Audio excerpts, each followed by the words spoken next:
Welcome back after the break. और अब कुछ बात कर लेंगे हम सियासत के मैदान से, क्योंकि वहाँ बहुत बड़ी हलचल चल रही है। खैबर पख्तूनख्वा की अगर बात करें तो वहाँ की सेनेट नशिस्त पर पीपल्स पार्टी के उम्मीदवार की दस्तबरदारी ने बहुत सारे सवालात खड़े कर दिए हैं। और दूसरी जानिब पंजाब में नून लीग और पीटीआई के बीच पीपल्स पार्टी अपना कोई मकाम बना पाएगी या फिर नहीं, क्योंकि खबरें ऐसे भी आ रही हैं। और फिर जुल्फ़िकार भुट्टो जूनियर फातिमा भुट्टो ने भी नई जमात का ऐलान किया है। आज के सेगमेंट में ये भी बात करेंगे, लेकिन मजीद भी कुछ बातें बिल्कुल ऐसी है। इसके अलावा जो 5 अगस्त को एहतजाज शुरू होना है उसके हवाले से भी बात करनी, क्योंकि पहले हमें बताया गया था कि कासिम और सुलेमान नहीं आ रहे, इमरान खान साहब ने उनको मना किया, लेकिन कल अलीमा खान साहिबा की जानिब से एक और बयान सामने आया। पहले मैं चाहता हूँ कि उस बयान को सुन लेते हैं, फिर अपने मेहमान की तरफ चलते हैं। बाप ही काफी है लीड करने के लिए, तो इसलिए बच्चे बिल्कुल आएंगे इंशाल्लाह। क्यों रोकेंगे? ये उनके पास नाइकॉप है। क्या आप चाहते हैं कि आपके शहरी वापस ही ना आ सके क्योंकि सिर्फ वो एक अपने वालिद को क्यों ना मिले आके? तो ये इन्होंने कभी राना सनाउल्लाह लिख देते हैं कि अगर कानून से बाहर हुए तो हम उनको अरेस्ट कर लेंगे। तो बच्चों को कोई मसला नहीं है इन चीज़ों के ऊपर। उनका वालिद जेल के अंदर बैठा है, तो अगर अरेस्ट कर रहे हैं तो मैं कहूँ बच्चे भी ना। तो अब इसके ऊपर मैं मजीद क्या बात करूं, अपने गेस्ट की तरफ ही चलते हैं, उन्हीं से बात कर लेते हैं। इफ्तिखार शराजी साहब ने मैं ज्वाइन कर लिया। आप एंकर पर्सन हैं और सीनियर एनालिस्ट भी हैं। Thank you so much for your time sir. सबसे पहले तो शुरू में अपनी बात से ही करूंगी, जो इब्तिदा में मैंने बात की थी नशिस्त के हवाले से। खैबर पख्तूनख्वा की सेनेट नशिस्त पर पीपल्स पार्टी के उम्मीदवार की जो दस्तबरदारी हुई है, क्या वजह आपको नज़र आती है और क्या लगता है आपको इस हवाले से आगे चलकर क्या होने वाला है? देखिए, मेरे ख्याल में खैर पख्तूनख्वा के अंदर तो मालूम ही है आपको कि नंबर गेम्स तो कभी भी पीपल्स पार्टी को वहाँ पे फेवर नहीं कर रही थी, और एक अंडरस्टैंडिंग के तहत ही वहाँ पे उनकी रुबीना खालिद साहबा पहले मुंतखब हुई। तो मैं नहीं समझता कि कोई एक वजह ये होगी कि शायद उनकी कोई अंडरस्टैंडिंग डेवलप हो रही है वहाँ पे किसी जमात के साथ। बुनियादी तौर पे नंबर्स जब फेवर ना करें तो आप फिर इस तरह की एक्सरसाइज से बाहर चले जाते हैं, और आपको मालूम है कि इस वक्त वहाँ पे नंबर गेम्स जो है वो पीटीआई के फेवर में है। तो मुझे लगता है कि यही वजह है, इसके अलावा कोई वजह नहीं है। और ना ही इस वक्त सियासी जमातें बिलखुसूस मुस्लिम लीग नून और पीपल्स पार्टी गोया कि किसी किस्म की पॉलिटिकल रिकन्सिलिएशन के तो मूड में नज़र नहीं आ रही। और फिर मैं बार बार ये बात करता हूँ कि ये अपने फैसले करने में आज़ाद नहीं है ये जमातें, इन्हें किसी की तरफ देखना पड़ता है। और अगर मुल्क के अंदर कोई रिकन्सिलिएशन की फिजा बनेगी तो इन्हें कहीं से अप्रूवल दरकार है, वो मिलेगी तो तब ये आगे बढ़ेंगे। वरना अगर इनका दिल चाहेगा भी सही तो किसी किस्म किस तरह की रिकन्सिलिएशन की तरफ नहीं जाएंगे।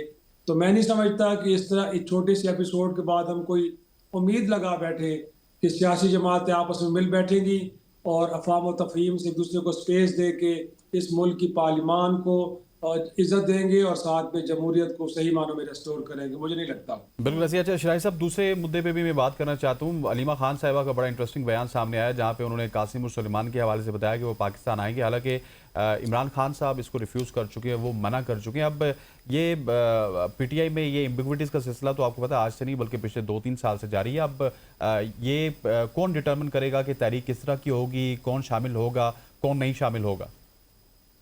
देखिए, एक स्टेट ऑफ कंफ्यूजन तो मौजूद है तहरीक इंसाफ के अंदर। अब उसके बारे में आप डाउट कर सकते हैं कि बाय डिज़ाइन है या फिर उसके अंदर डिफरेंट ग्रुप्स हैं कि जो अपने आप को प्रोमिनेंट करना चाह रहे हैं, लिहाजा वो दूसरे किसी ग्रुप के साथ खड़े नहीं होना चाहते, उनकी अच्छी तजवीज़ को भी वो दिल से कबूल नहीं करना चाहते और एक यूनिटी के साथ आगे नहीं बढ़ना चाह रहे। उसके डिफरेंट रीजंस हैं। लेकिन आपने देखा है कि पिछले अरसे में अगरचे पार्टी के चेयरमैन बैरिस्टर गौहर साहब हैं, अगरचे पार्टी के सेक्रेटरी जनरल सलमान अकरम राजा साहब है, लेकिन हमेशा एहतजाज की अनाउंसमेंट एक सूबे के वज़ीर आला के जिनके पास पार्टी का कोई ओहदा नहीं है। अगर देखा जाए तो खैर पख्तूनख्वा के अंदर पार्टी की क़यादत भी जुनैद अकबर साहब के पास है, उनके पास नहीं है, लेकिन अनाउंसमेंट हमेशा उनकी जानिब से हमें सुनने को मिली, 5 अगस्त की हो या फिर 90 दिन का गैप हो, जो कुछ भी हो। तो मेरा ख्याल में अभी वो लगता है कि state of division, state of confusion तो बरकरार है।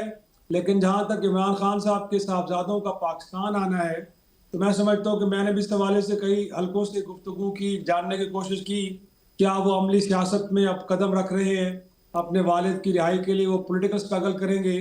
तो मेरा नहीं ख्याल कि ऐसा है। अगर वो पाकिस्तान आ रहे हैं तो वाहिद वो उनका मकसद यही है कि वो अपने वालिद से मुलाकात करें, उनसे मिलें। और बाकी जो इस वक्त वो अमेरिका में या फिर अब बरतानिया के बारे में भी कहा जा रहा है कि वहाँ पे भी वो लॉ मेकर से, पार्लियामेंटेरियन से मिलेंगे और वहाँ की पार्लियामान को सेंसिटाइज करेंगे कि पाकिस्तान के अंदर जुडिशल सिस्टम है, ह्यूमन राइट्स के जो इशूज़ हैं इनको लेके एक दबाव की कैफियत बनाई जाए। वरना आमली सियासत में उनका आना या इस तहरीक को लीड करना, मैं समझता हूँ कि इस हवाले से कोई ना डिसीजन हुआ है और ना वो ऐसा करेंगे।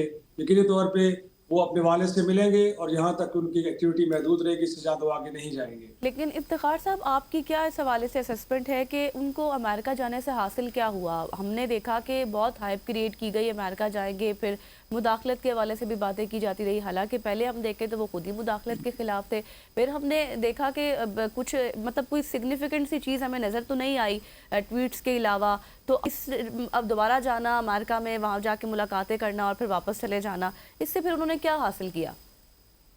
जी बिल्कुल, इस पे ज़रूर ये सवाल बनता है कि क्या एक ऐसा मुल्क के जिसके बारे में उनका पहले तो ये शिकवा था कि उनकी हुकूमत अमेरिका ने गिराई और उनको इक़्तिदार से बेदखल अमेरिका ने किया, तो फिर ऐसे मुल्क के पास क्या जाना चाहिए था? वहाँ जाके ये बात करनी चाहिए थी।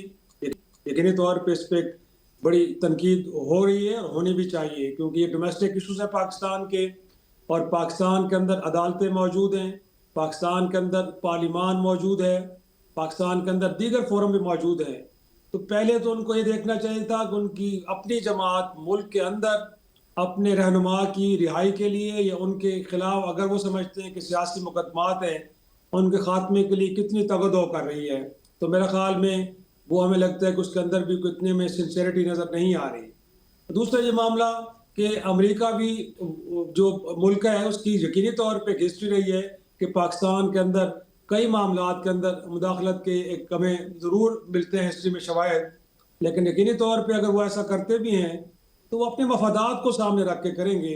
तो मुझे नहीं लगता कि इस वक्त जो हुकूमत वक्त है या मुल्क की हमारी इस्टेब्लिशमेंट है वो कोई ऐसा उनके लिए प्रॉब्लमेटिक है कि वो किसी भी एक नुक्ते को वजह बना के पाकिस्तान के ऊपर दबाव की कैफियत बनाएं।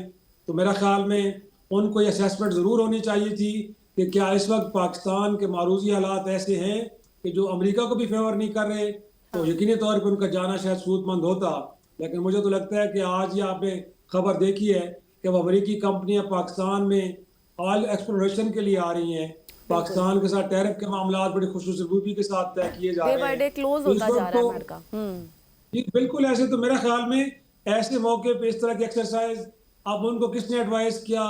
जुल्फी बुखारी साहब या बाकी लोगों ने जिन्होंने कहा कि वो जाएं और जाके वहाँ पे कुछ कांग्रेसमैन से मिले।